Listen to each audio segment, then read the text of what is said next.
সারা দেশে চিকিৎসকদের আন্দোলন বন্ধ হলেও আন্দোলনে নেমেছে ইন্টার্ন ও কর্মরত নার্সরা।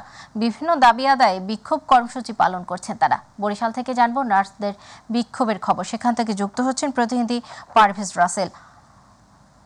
পারভেজ, ইন্টার্ন ও কর্মরত নার্সদের আন্দোলনের কারণ কি আপনি কি জানতে পেরেছেন, জানাবেন।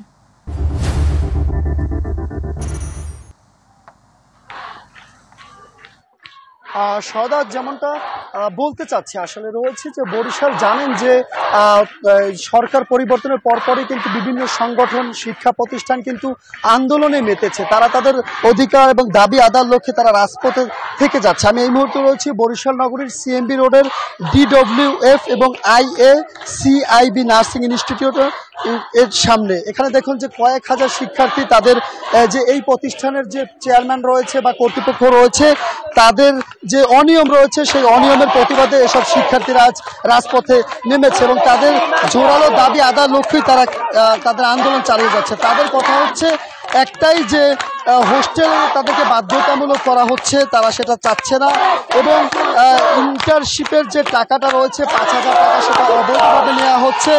এর পাশাপাশি ক্লিনিক্যাল যে প্র্যাকটিসের অবৈধ 12,000 টাকা সেটাও নেওয়া হচ্ছে অবৈধভাবে এবং ছুটির আগেই এদেরকে সকল টাকা পরিশোধ করতে হয়। সব মিলিয়ে তাদের প্রায় 11টি দাবি রয়েছে। তাদের সেই দাবিগুলোর সাথে তারা বলছে যতক্ষণ অবধি পর্যন্ত তাদের দাবিগুলো এই কর্তৃপক্ষ মেনে না নিবে ততক্ষণ অবধি পর্যন্ত তারাই দাবি চালিয়ে যাবে। আমরা কথা বলেছি কর্তৃপক্ষের সাথে, তারা বলছে যে তাদের দাবিগুলো যৌক্তিক, তবে তাদের দাবি মানার ক্ষেত্রে কিছুটা সময় দিতে হবে।